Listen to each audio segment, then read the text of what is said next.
Seorang miliarder pulang ke tanah air membawa kekayaan bernilai miliaran rupiah, namun jantungnya nyaris berhenti ketika ia menyadari bahwa adik kandungnya yang yatim piatu hidup di sebuah gubuk bambu tak layak huni. Sementara di balik senyum lembut sang istri tersembunyi rahasia kelam yang mengerikan, sebuah kisah inspiratif tentang pengorbanan, pengkhianatan, dan kebenaran ini layak disimak hingga akhir. Jangan lupa berlangganan dan tuliskan dari kota mana Anda menonton agar kita bisa saling menyapa. Sinar matahari pagi yang menembus kaca besar Bandara Internasional Soekarno-Hatta terasa hangat menyentuh kulit Arga Wibisono. Pria berusia 35 tahun itu berdiri tegap di area kedatangan internasional dengan sebuah koper besar dan ransel sederhana yang terasa ringan dibandingkan rindu yang menyesakkan dadanya. Selama 5 tahun penuh, ia meninggalkan kampung halaman untuk bekerja keras sebagai kepala proyek konstruksi di kawasan industri Morowali, Sulawesi Tengah, menahan panas terik dan kelelahan demi masa depan keluarga. Selama 60 bulan itu Arga Wibisono tak pernah absen mengirim hampir seluruh gajinya ke Indonesia. Ia tahu di rekening yang dikelola istrinya Nadia Prameswari telah terkumpul lebih dari 2 miliar rupiah, jumlah yang menurutnya cukup untuk membangun kehidupan layak bagi keluarganya. Ia menarik napas panjang menikmati aroma khas udara Indonesia sambil tersenyum tipis. Kepulangannya kali ini sengaja dirahasiakan karena ia ingin memberi kejutan besar, terutama untuk adik laki-lakinya Raka Satyananda yang seharusnya kini sudah berusia 18 tahun. Dalam bayangannya sang adik telah tumbuh menjadi pemuda gagah yang sibuk menempuh pendidikan di universitas terbaik. Di depan terminal seorang sopir menawarkan jasa taksi namun Arga Wibisono menolaknya dengan sopan dan memilih memesan ojek online menuju alamat rumah baru yang dikirim Nadia Prameswari setahun lalu melalui pesan singkat. Sepanjang perjalanan matanya tak lepas dari layar ponsel menatap foto-foto rumah 2 lantai berpilar putih yang megah serta potret sang istri yang tampil semakin anggun dengan pakaian bermerek dan perhiasan berkilau. Namun keganjilan mulai mengusik pikirannya karena dari ribuan foto itu hampir tak ada satupun yang menampilkan Raka Satyananda. Kalaupun ada hanya foto lama atau potret dari belakang. Dalam hati ia mencoba menepis prasangka dengan mengingat penjelasan istrinya bahwa sang adik sangat fokus belajar di asrama elit dan jarang pulang. Pikirannya melayang ke masa lalu saat ia bersumpah di depan makam kedua orang tua mereka untuk menjaga dan membahagiakan adiknya. Cinta Arga Wibisono kepada Raka Satyananda melebihi dirinya sendiri karena baginya sang adik adalah amanah terakhir dari ayah dan ibu mereka. Itulah sebabnya ia rela hidup sederhana dan menahan keinginan pribadi selama bekerja jauh agar kebutuhan pendidikan dan gizi adiknya tercukupi. Mobil yang ditumpanginya akhirnya memasuki kawasan perumahan elit di pinggiran Tangerang Selatan dengan gerbang tinggi dan taman tertata rapi.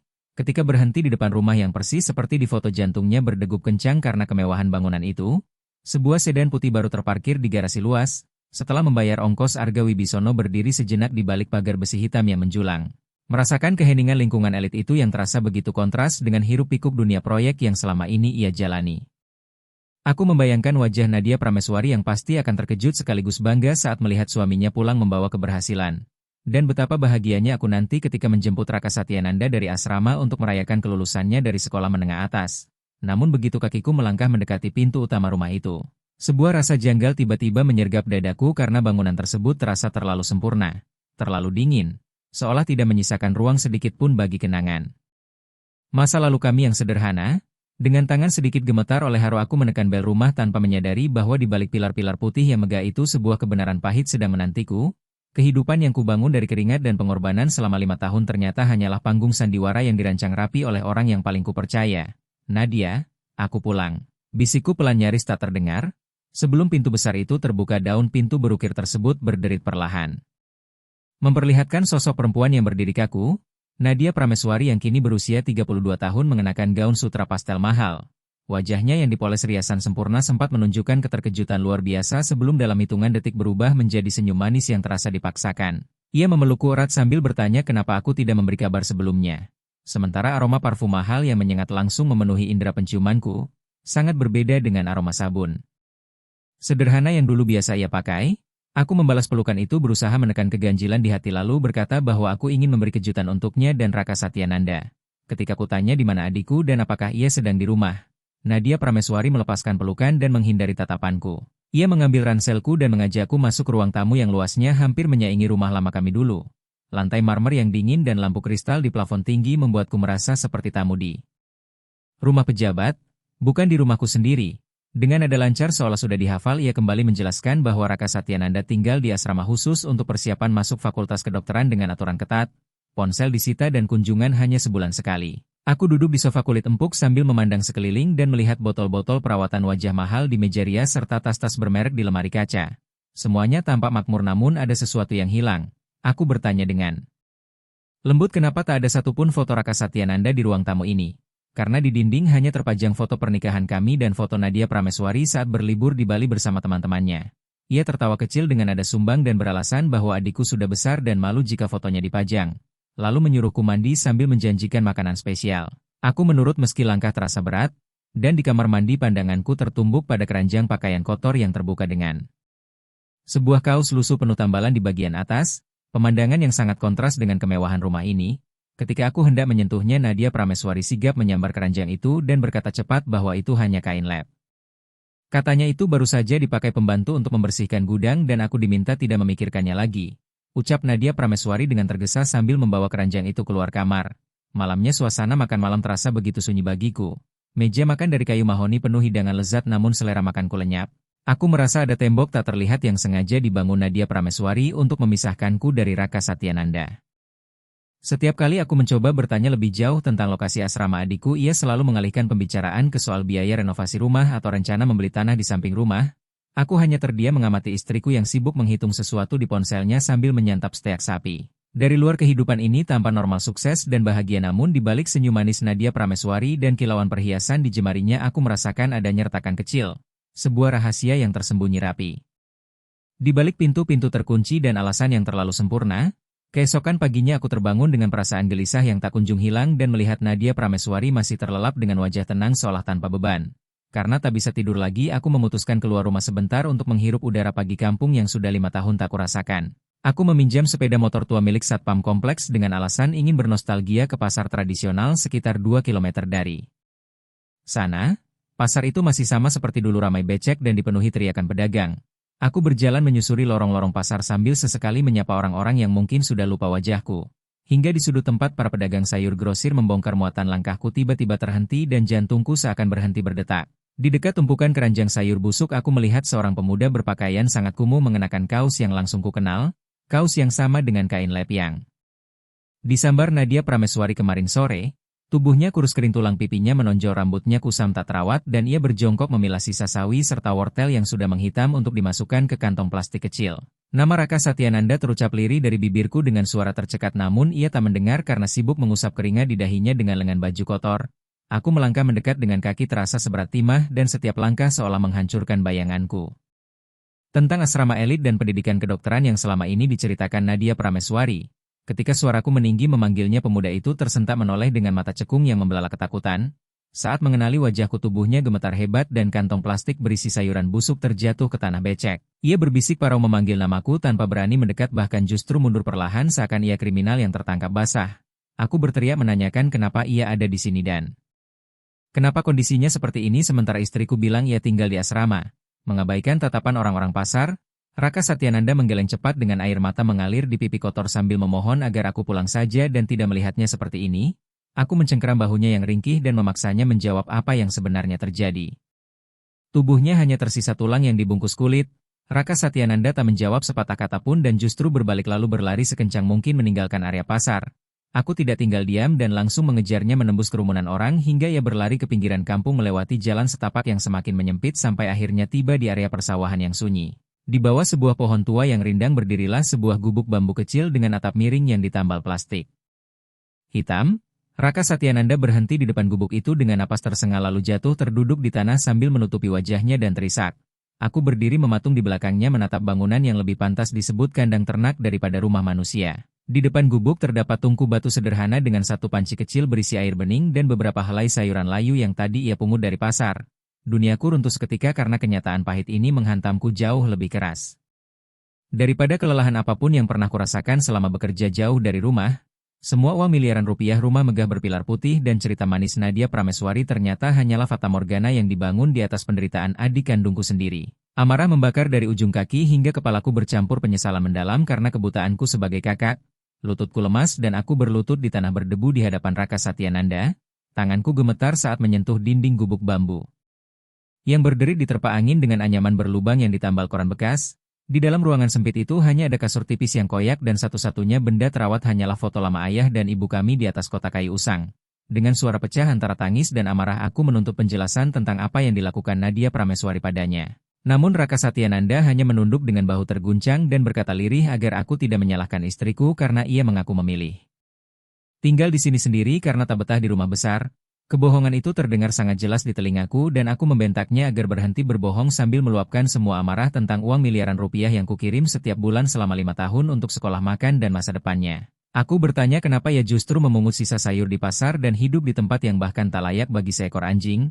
Kemarahanku berubah menjadi rasa mual ketika kusadari setiap perhiasan dan tas mewah yang dipamerkan Nadia Prameswari adalah hasil merampas setiap butir nasi dari mulut adikku sendiri. Aku membayangkan istriku tidur nyaman dengan pendingin ruangan sementara Raka Satyananda menggigil di gubuk ini ditemani nyamuk dan perut lapar. Aku berdiri dengan mata merah menyala ingin segera menyeret perempuan itu ke tempat ini dan memaksanya menjelaskan kemana perginya setiap rupiah yang kukirimkan sambil menghancurkan seluruh kemewahan yang dibeli dari penderitaan adikku. Tanganku mengepal kuat saat kukatakan akan membawanya pulang dan melaporkan semuanya ke polisi. Namun ketika aku menarik lengannya Raka Satyananda justru menahan dengan kuat lalu memeluk kakiku sambil berteriak memohon agar aku berhenti karena jika aku bertengkar dengan Nadia Prameswari aku akan kehilangan istriku. Aku tidak ingin kakakku bercerai dan aku tidak ingin kakakku bersedih karenaku. Aku sudah terbiasa hidup seperti ini dan yang terpenting bagiku hanyalah kakakku bisa pulang dengan selamat, kata Raka Satyananda dengan suara gemetar penuh kepasrahan. Mendengar itu hatiku justru semakin teriris karena bagaimana mungkin seorang remaja yang disakiti sedemikian rupa masih memikirkan kebahagiaan kakaknya. Ketulusan Raka Satyananda terasa seperti tamparan keras yang membuatku sadar betapa aku telah gagal menjadi pelindung dan betapa hinanya diriku karena telah mempercayakan nyawa adikku pada seorang serigala yang kusebut istri. Aku terduduk lemas di bangku kayu reot di depan gubuk sambil memegangi kepalaku dengan kedua tangan merasa hancur dan tak berdaya. Bayangan wajah Nadia Prameswari yang kemarin tersenyum manis kini berubah menjadi mimpi buruk mengerikan dan setiap kata lembut yang pernah ia ucapkan terdengar seperti bisa ular di telingaku. Aku berbisik hampir tak bersuara bahwa selama ini aku bekerja seperti budak jauh dari rumah menahan lapar dan rindu hanya agar adikku tidak perlu merasakan penderitaan masa lalu kami namun justru tanganku sendiri yang memberikan pedang pada orang lain untuk menusuknya dari belakang. Suasana di tepi sawah menjadi sunyi mencekam hanya diisi isak tangis dua bersaudara yang lama dipisahkan oleh jarak dan kebohongan. Aku menatap langit mencari jawaban atas rasa sakit ini dan dalam benakku mulai tersusun kepingan keadilan karena aku sadar amarah saja tidak cukup dan aku harus memastikan Nadia Prameswari membayar setiap tetes air mata yang jatuh dari mata Raka Satyananda dengan cara yang tak akan pernah ia lupakan seumur hidupnya. Aku menarik napas panjang menenangkan gejolak di dadaku lalu menatap adikku yang masih terisak dan dengan lembut menarik pundaknya agar duduk di sampingku di atas balai bambu rapuh. Aku mengambil handuk kecil kumuh dari pundaknya dan dengan tangan gemetar menyeka debu serta air mata di wajahnya lalu memintanya berbicara jujur tentang kapan terakhir ia makan layak dan apa sebenarnya yang dikatakan Nadia Prameswari hingga ia ketakutan seperti ini. Raka Satyananda menatapku ragu lalu berkata bahwa istriku mengancam jika ia berani mengadu maka aku akan diminta untuk tidak pulang selamanya karena aku disebut sudah memiliki keluarga baru dan dirinya hanyalah beban yang akan menghancurkan karierku bahkan ia diancam foto ayah dan ibu akan dibuang jika berani menginjakkan kaki di rumah mewah itu. Aku memejamkan mata dengan gigi gemeletuk menahan amarah karena fitnah itu begitu keji dan aku sadar istriku sengaja memanipulasi cinta tulus adikku sebagai senjata penyiksaan mental. Tiba-tiba terdengar gesekan kertas dari kotak kayu tempat foto orang tua kami disimpan dan aku masuk ke dalam gubuk pengap itu membuka kotak tersebut lalu menemukan tumpukan surat yang tak pernah terkirim. Aku membaca salah satunya yang berisi tulisan polos bahwa hari itu adikku hanya makan nasi dengan garam dan memintaku tidak khawatir karena uang yang kukirim disebut sudah dipakai untuk operasi jantungnya. Membaca kata operasi jantung membuat mataku kembali memanas karena aku tak pernah sekalipun mendengar Raka Satyananda sakit jantung. Aku justru selalu mengirim uang tambahan setiap kali Nadia Prameswari mengatakan bahwa Raka Satyananda membutuhkan biaya praktikum kedokteran yang mahal. Dan kini aku sadar bahwa istriku sengaja menciptakan skenario penyakit palsu agar adikku merasa berutang budi dan tidak berani meminta uang sedikit pun darinya. Aku menatap Raka Satyananda sambil menunjukkan surat itu dan bertanya dengan suara bergetar apakah ia pernah sakit jantung. Adikku menunduk malu lalu mengakui bahwa semua cerita itu berasal dari Nadia Prameswari yang mengatakan tabunganku telah habis untuk biaya pengobatannya sehingga ia harus tahu diri dengan tinggal di gubuk dan bekerja sendiri agar tidak merepotkanku lagi. Di saat hatiku masih berguncang oleh pengakuan itu sebuah kesempatan tak terduga muncul ketika sebuah mobil hitam mewah melintas di jalan aspal yang membatasi area persawahan. Aku langsung mengenali mobil tersebut sebagai milik Herman Surya Kirana, rekan bisnis lamaku yang dulu pernah kubantu saat ia merintis usaha. Kebetulan ia sedang meninjau lahan di sekitar sana dan aku segera berlari ke pinggir jalan sambil melambaikan tangan hingga mobil itu berhenti dan seorang pria parubaya turun dengan wajah terkejut melihat kondisiku yang berantakan. Setelah penjelasan singkat dan bisikan rahasia tentang apa yang sebenarnya terjadi, Herman Suryakirana mengangguk mantap dan berjanji akan membantuku menjalankan rencana besar. Ketika aku kembali ke gubuk dan Raka Satyananda bertanya siapa pria itu, aku hanya menjawab singkat bahwa dialah harapan baru kami. Aku memintanya untuk tetap tinggal di sana beberapa hari ke depan dengan janji bahwa uang dan makanan akan diantar diam-diam oleh orang kepercayaan Herman Suryakirana. Sementara aku harus kembali ke rumah mewah itu untuk melihat sejauh mana Nadia Prameswari akan terus bersandiwara sebelum aku meruntuhkan seluruh panggung kebohongannya. Aku memeluk Raka Satyananda erat, menyalurkan tekadku dan menyadari bahwa adikku bukanlah beban, melainkan alasan terbesarku untuk bertindak tegas. Aku tahu aku tidak boleh gegabah karena jika aku langsung mengusir istriku, ia bisa saja membawa kabur sisa aset atas namanya, sehingga aku harus bermain cerdas dan memaksa Nadia Prameswari memperlihatkan wajah aslinya di hadapan semua orang. Sore harinya aku kembali ke rumah itu dengan wajah setenang mungkin meski batinku bergolak dan mendapati Nadia Prameswari sibuk mencoba kalung berlian baru di depan cermin besar ruang tamu, sementara di sampingnya duduk seorang pria muda berpenampilan rapi yang diperkenalkan sebagai Dimas Hartono, penasihat investasi yang katanya membantu mengelola uang kirimanku. Tanpa menoleh, istriku bertanya kemana aku pergi dengan nada acuh yang sangat berbeda dari sambutan manis kemarin. Aku duduk di kursi kayu mahal yang nilainya mungkin cukup untuk membangun banyak gubuk seperti tempat tinggal Raka Satyananda, lalu berkata bahwa aku hanya bernostalgia ke pasar lama dan menyadari banyak hal telah berubah. Nadia Prameswari menatapku lewat pantulan cermin dan membanggakan caranya mengelola uangku hingga kami kini dipandang orang serta memperingatkanku agar tidak lagi mengunjungi pasar kumuh karena bisa menjatuhkan martabat. Ketegangan semakin terasa ketika aku mulai memancing pembicaraan tentang Raka Satyananda dengan mengatakan bahwa aku sempat melewati daerah asrama yang ia ceritakan dan ingin mampir namun lupa alamatnya karena aku sangat merindukan adikku, dan mendengar permintaan itu wajah Nadia Prameswari seketika menegang. Ia segera memberi isyarat dengan sorot mata kepada Dimas Hartono. Dan pria itu langsung berdeham sambil membuka map kulit yang dibawanya lalu berbicara dengan nada dibuat profesional dengan menyarankan agar aku tidak menemui Raka Satyananda karena katanya ia sedang menjalani masa karantina belajar yang sangat ketat untuk persiapan ujian kedokteran, sehingga kehadiranku bisa mengganggu konsentrasinya dan membuat investasi pendidikan bernilai ratusan juta rupiah menjadi sia-sia. Nadia Prameswari buru-buru menimpali dengan mengatakan bahwa Dimas Hartono paling memahami jadwal adikku dan memintaku bersabar karena 2 minggu lagi ia pasti pulang. Amarah mendidih di dadaku karena aku tahu mereka sedang berbohong bersama-sama di hadapanku. Terlebih aku melihat sendiri bagaimana tangan Nadia Prameswari sesekali menyentuh lengan Dimas Hartono dengan cara yang sama sekali tidak pantas bagi hubungan profesional. Namun aku menahan diri dan justru sengaja melempar umpan pertama dari rencanaku. Dengan berpura-pura lesu sambil mengatakan ada hal penting yang perlu kubicarakan, bahwa perusahaan konstruksi tempatku bekerja sedang tersandung kasus besar sehingga ada kemungkinan seluruh asetku dibekukan dan aku harus membayar ganti rugi dalam waktu dekat. Suasana ruangan seketika berubah drastis karena Nadia Prameswari yang tadi sibuk dengan kalungnya langsung berbalik pucat dan bertanya panik tentang ganti rugi serta keamanan uang miliaran yang kukirim. Aku berbohong dengan sangat meyakinkan bahwa sebagian uang itu adalah dana talangan proyek, dan jika aku tidak bisa melunasinya dalam 3 hari maka rumah ini beserta seluruh harta kami bisa disita. Nadia Prameswari langsung berdiri dengan suara meninggi menuduhku bercanda dan menegaskan bahwa ia telah bersusah payah membangun citra kami sebagai orang kaya dan tidak mau kembali hidup melarat seperti dulu. Dimas Hartono pun tampak gelisah dan mulai membereskan tasnya seolah ingin segera pergi. Rumah yang semula terasa tenang kini dipenuhi ketegangan menyesakan ketika Nadia Prameswari mulai memaki dan menuduhku tidak becus bekerja serta hanya membawa sial tanpa sedikit pun menanyakan kondisiku atau masa depan kami selain kekhawatiran terhadap harta yang ia banggakan.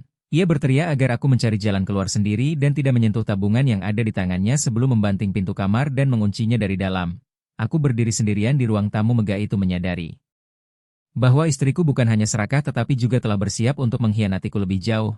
Namun aku tahu ini baru permulaan karena jaring sudah kupasang dan aku hanya perlu menunggu Nadia Prameswari melakukan kesalahan fatal yang akan membuka wajah aslinya di hadapan seluruh warga desa. 2 hari berikutnya berlalu dalam keheningan mencekam karena ia tak lagi menyiapkan makanan atau menyapaku dan lebih sering berdiam di kamar sambil berbisik panik di telepon.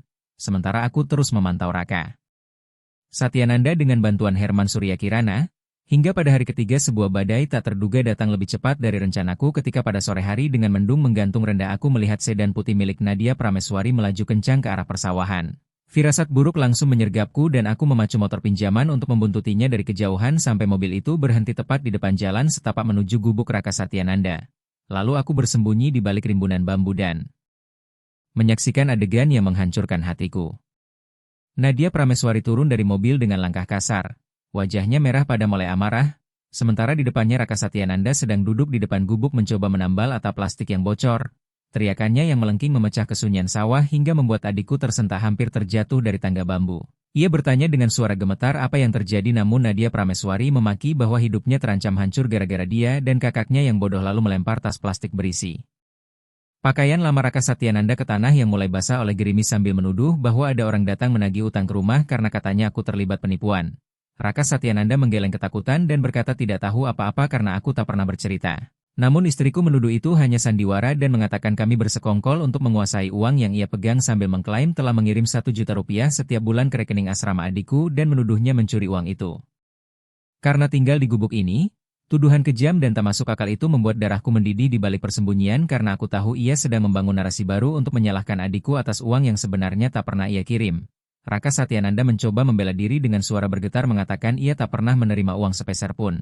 Namun Nadia Prameswari membentaknya dengan hinaan paling keji, menyebutnya beban dan yatim piatu tak tahu diri, bahkan berharap ia mati saja agar aku tak perlu bekerja keras untuknya. Ia melangkah maju menunjuk wajah adikku yang basah oleh air mata dan hujan lalu menuntut surat tanah gubuk itu dengan alasan tanah atas nama ayah kami dan ia butuh jaminan sebelum kakaknya yang bangkrut menyeretnya ke kemiskinan. Raka Satyananda jatuh memeluk kakinya sambil memohon agar peninggalan ayah kami tidak diambil, namun istriku menendangnya hingga terlepas dan menyebutnya sampah yang seharusnya bersyukur masih diizinkan tinggal di sana sambil menagih semua biaya makan yang katanya telah ia kirim selama 5 tahun. Di titik itu aku merasa berada di dasar hidupku menyaksikan adikku dihina, difitnah, dan diinjak oleh perempuan yang kucintai hingga semua harapan tentang keluarga utuh hancur tak bersisa. Langit menggelap, hujan kian deras seolah alam ikut menangisi ketidakadilan ini dan dadaku terasa dihimpit kegagalan sebagai kakak. Namun di tengah guyuran hujan aku sadar tak boleh tenggelam dalam kesedihan karena jika aku menyerah sekarang Nadia Prameswari akan menghancurkan hidup Raka Satyananda selamanya. Aku menarik napas panjang menenangkan gemuruh di dada dan memilih tetap bersembunyi karena jika muncul dengan amarah istriku akan memutarbalikkan fakta. Aku membutuhkan keputusan besar yang mengunci langkahnya tanpa celah. Aku mengeluarkan ponsel dan menghubungi Herman Suryakirana serta seorang pengacara yang telah kusiapkan lalu berbisik agar semuanya dilakukan sekarang juga dengan membawa semua saksi ke balai desa malam ini dan memastikan orang itu ikut dibawa. Setelah menutup telepon aku melangkah keluar dari balik rimbunan bambu. Aku berjalan tenang menembus hujan membiarkan tubuhku basah kuyup, lalu dengan suara datar namun menggelegar aku memanggil nama Nadia Prameswari hingga ia tersentak hebat. Segera melepaskan kakinya dari genggaman Raka Satyananda dan berusaha merapikan penampilannya yang berantakan. Wajah bengisnya mendadak berubah memelas saat bertanya sejak kapan aku ada di sana sambil berpura-pura bersyukur aku datang dan menuduh adikku mencoba menyerangnya karena ditanya soal uang kuliah yang hilang. Aku tak menjawab sepatah kata pun dan memilih membantu Raka Satyananda berdiri. Merangkul bahunya yang menggigil lalu menatap Nadia Prameswari dengan pandangan asing yang kosong tanpa sisa cinta. Aku berkata pelan bahwa aku telah mengambil keputusan dan hutangku tidak bisa dibayar hanya dengan menjual rumah sehingga aku membutuhkan seluruh emas dan tas mewahnya sebagai jaminan malam ini, jika tidak maka esok pagi polisi akan menjemput kami berdua. Nadia Prameswari membelalak menolak keras dengan alasan semua itu hasil jeripayahnya menjaga rumah selama aku pergi. Namun aku memotong tegas bahwa pilihannya hanya dua, yakni menyerahkan semuanya sekarang atau berbicara di depan warga desa dan polisi tentang kemana perginya 2 miliar rupiah karena pengurus desa telah kuundang malam ini. Kepanikan menguasainya karena takut miskin dan malu di hadapan warga hingga ia menyetujui menyerahkan barang-barangnya sambil menuntut cerai dan menghina aku sebagai pecundang bangkrut. Aku menyahut dingin lalu menuntun Raka Satyananda masuk ke mobilnya dan memaksa Nadia Prameswari duduk di kursi belakang untuk kembali ke rumah mewah itu. Sepanjang perjalanan aku membuat keputusan paling berisiko dalam hidupku dengan mempertaruhkan reputasi demi menjatuhkan istriku dari puncak tertinggi. Setibanya di rumah aku memerintahkan Nadia Prameswari mengemas seluruh perhiasan dan barang berharganya ke dalam satu koper besar sementara Raka Satyananda membeku di sudut ruangan tak memahami rencanaku.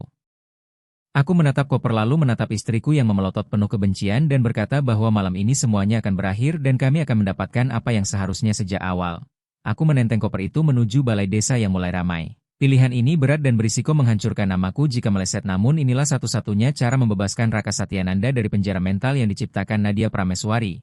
Halaman balai desa dipenuhi warga penasaran dan di sana telah menunggu Herman Suryakirana, para pengurus desa serta pemandangan yang membuat Nadia Prameswari pucat, yakni Dimas Hartono duduk di sudut dengan tangan terikat. Ia mencoba kabur namun warga menghalangi. Sambil berteriak melengking ia menanyakan apa artinya semua ini dan mengapa Dimas Hartono ada di sana. Aku berdiri di tengah ruangan meletakkan koper di atas meja kayu panjang dan menatap semua orang dengan wibawa yang lama kusembunyikan lalu menyatakan bahwa hari ini aku akan mengklarifikasi soal kebangkrutanku dan nasib adikku Raka Satyananda. Nadia Prameswari tertawa sinis menuduhku bangkrut dan penipu yang hendak menyita barang-barangnya untuk membayar hutang. Dan bagi yang melihat mungkin mengira aku benar-benar bangkrut dan ini hanyalah drama perebutan sisa harta antara suami istri yang gagal. Namun kenyataannya aku sama sekali tidak bangkrut karena justru beberapa hari sebelumnya aku telah menandatangani kontrak kerja sama bernilai puluhan miliar rupiah dengan perusahaan Herman Surya Kirana sebagai investor utama.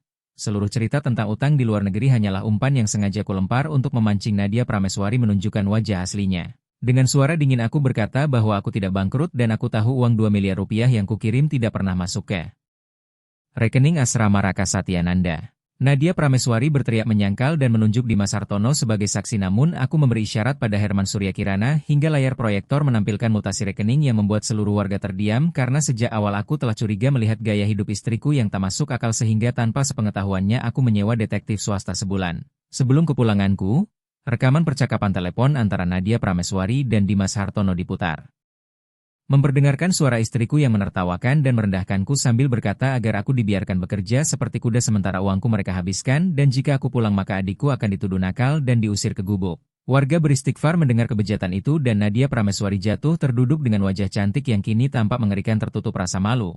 Aku melangkah mendekat dan menjelaskan bahwa ia menggunakan Dimas Hartono untuk membuat laporan keuangan palsu tentang sekolah kedokteran Raka Satyananda, namun lupa bahwa aku sendiri yang membangun sistem keuangan perusahaanku sehingga sangat mudah bagiku melacak aliran dana yang ternyata masuk ke rekening pribadi Dimas Hartono lalu mereka bagi dua untuk bersenang-senang. Puncaknya aku menyerahkan sebuah map pada Raka Satyananda dan mengatakan bahwa itu bukan surat tanah gubuk melainkan sertifikat rumah mewah yang selama ini ditempati Nadia Prameswari beserta seluruh aset perusahaan di desa dan sisa tabungan yang berhasil kuselamatkan yang pagi itu telah kubalik nama atas nama adikku. Nadia Prameswari berteriak histeris mengklaim rumah itu miliknya sebagai istri, namun aku menjawab tajam bahwa seorang istri yang menyiksa anak yatim piatu dan berselingkuh tidak berhak atas sebutir debu pun di rumah itu serta koper perhiasan tersebut adalah barang bukti pencucian uang dan polisi telah menunggu di luar. Dampaknya sangat drastis karena Nadia Prameswari dan Dimas Hartono digiring ke mobil polisi di bawah cemoohan warga hingga dalam semalam ia kehilangan harta, status dan harga diri. Sementara aku memeluk Raka Satyananda yang masih syok dan kami berdiri tegak menandai berakhirnya masa gelap penuh kebohongan. Balai desa perlahan sepi setelah mobil polisi pergi dan aku membawa adikku kembali ke rumah mewah yang kini menjadi miliknya meski kami tidak masuk lewat pintu utama melainkan duduk di teras samping menatap langit malam yang cerah setelah badai reda dengan aroma tanah basah yang menenangkan. Raka Satyananda bertanya lirih apakah semua ini nyata sambil menggenggam sertifikat itu dan aku menatap wajahnya lalu berkata dengan lembut bahwa semuanya nyata seraya meminta maaf karena terlambat menyadari kebenaran. Selama 5 tahun aku mengejar angka-angka miliaran jauh dari rumah hingga lupa bahwa harta paling berharga sebenarnya ada di dekatku, namun justru kutitipkan pada orang yang salah. Keesokan harinya aku tidak membiarkan Raka Satyananda terus terjebak dalam kepahitan karena aku membawanya ke sebuah yayasan yatim piatu di pinggiran kota dan di sana aku mengumumkan keputusan yang mengejutkan banyak orang bahwa sebagian besar uang miliaran yang berhasil kuselamatkan dari tangan Nadia Prameswari serta rumah mewah penuh kenangan pahit itu akan kuwakafkan untuk membangun gedung sekolah dan asrama yang layak bagi anak-anak bernasib serupa dengan adikku. Aku berkata kepada Raka Satyananda bahwa kami tidak membutuhkan pilar-pilar putih yang megah untuk bahagia melainkan hanya atap yang jujur dan kasih sayang yang tulus sambil menatap anak-anak yatim piatu yang berlarian ceria. Aku pun memutuskan tidak kembali bekerja jauh dan menggunakan sisa tabunganku untuk mendirikan perusahaan konstruksi lokal yang kupimpin sendiri agar dapat membangun desa, memberi pekerjaan bagi warga dan yang terpenting menemani Raka Satyananda menempuh pendidikan yang benar-benar ia inginkan, bukan kedokteran palsu hasil skenario kebohongan melainkan pertanian yang sejak lama menjadi minat terpendamnya ketika ia bertahan hidup di sawah. Adikku tumbuh menjadi pemuda cerdas dan tangguh tanpa dendam meski pernah tinggal di gubuk dan dikhianati kakak iparnya karena ia belajar makna kesabaran dan keikhlasan hingga sering berkata kepada teman-temannya bahwa kekayaan sejati bukan tentang berapa banyak uang yang dibawa pulang melainkan seberapa besar kebaikan yang dititipkan kepada orang sekitar. Kisah kepulanganku dan pengkhianatan istriku pun menjadi legenda di desa, namun pesan yang tertinggal di hati warga bukanlah kemarahan melainkan keyakinan bahwa kebenaran selalu menemukan jalannya sendiri betapapun kuatnya ia ditimbun kemewahan. Di akhir perjalanan ini aku berdiri di depan makam orang tua kami bersama Raka Satyananda tanpa beban di pundak dengan senyum lega karena aku telah menepati janji melindungi amanah terakhir mereka. Aku sadar harta bisa dicari, miliaran rupiah bisa dikumpulkan kembali, namun kepercayaan dan keutuhan keluarga adalah titipan Tuhan yang tak boleh dikhianati oleh ego dan gengsi. Kepulanganku bukan sekadar membawa uang melainkan mengembalikan martabat keluarga kami yang sempat rinjak, dan kami pun melangkah beriringan meninggalkan masa lalu kelam menuju masa depan yang dibangun di atas pondasi kejujuran.